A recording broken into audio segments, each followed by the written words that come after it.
going to walk you through the 7 mistakes that authors make when they're sending their manuscript to a publisher. The last one screams amateur and is a bit insulting. So you want to make sure that you don't make that mistake. The first mistake, and it's one that I see all the time, is the author wants to have pretty formatting. So they want their manuscript to look like they envision it would look in a book. That's a problem.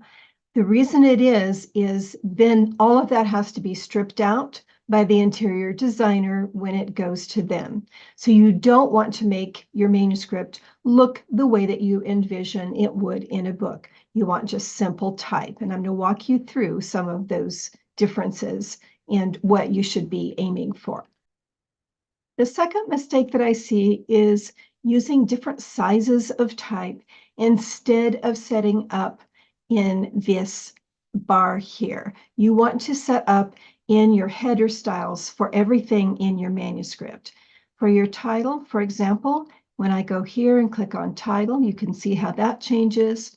If I have a subtitle or content topic headers that I want to stand out, I could use heading 1. If I wanted those maybe later on in the manuscript to be a slightly different size to show that there was less importance for those, I would use a heading 2. Then for quotes, you can use just scrolling over here to intense quote or a regular quote. Now for each of these, if you want to style those for yourself, you can just go here, you can highlight, right click, and you'll see that brings up modify.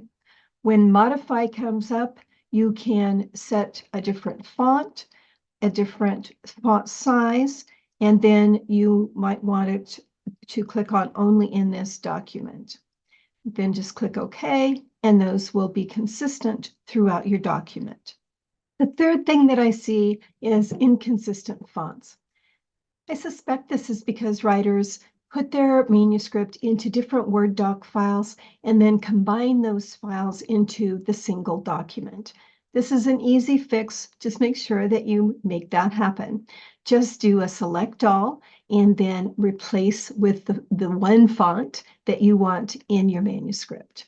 The fourth thing that I see is writers putting their citations at the bottom of a page. Those citations are going to move when the book is formatted, because your format of an 8.5 by 11 page that you have in Microsoft Word is not the end document. So all of those citations are going to move when the book is formatted by the designer. You want to save those citations and list all of those citations at the very end of your book.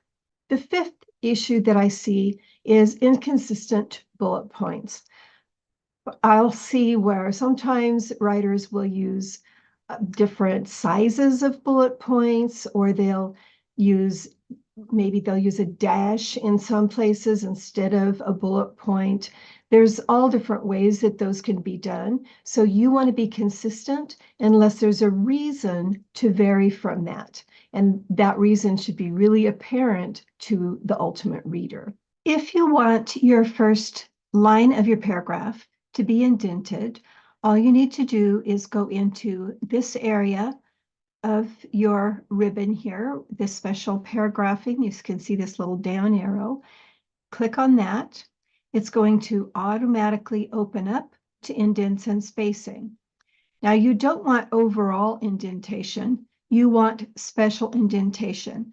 So that's going to be first line, and then however much you want that to be indented. If you can see here in this little preview box, it shows you how much this will be indented. So you might want to make that a little bit less or a little bit more. Just click OK, or you can click Set as Default and make it in this document only. That's all there is to it, and then you have those tabs set up properly. I prefer that you don't have the indentation for every paragraph.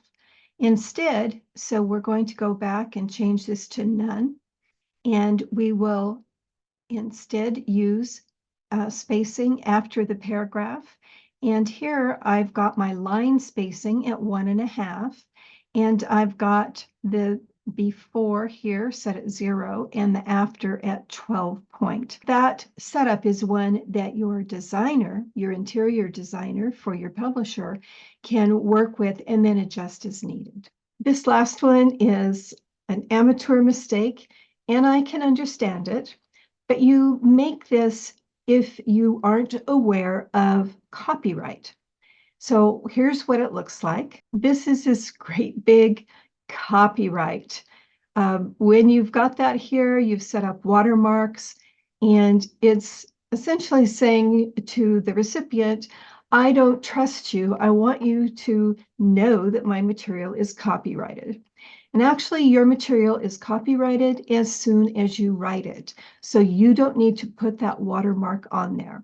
When the book is finished, of course, you want a copyright on your final book, but sending your manuscript out, it is protected universally, and you don't need to worry about that. Hope you found these useful. I'm Linda Sterling, publisher at thepublishingcircle.com. You can follow me for more tips.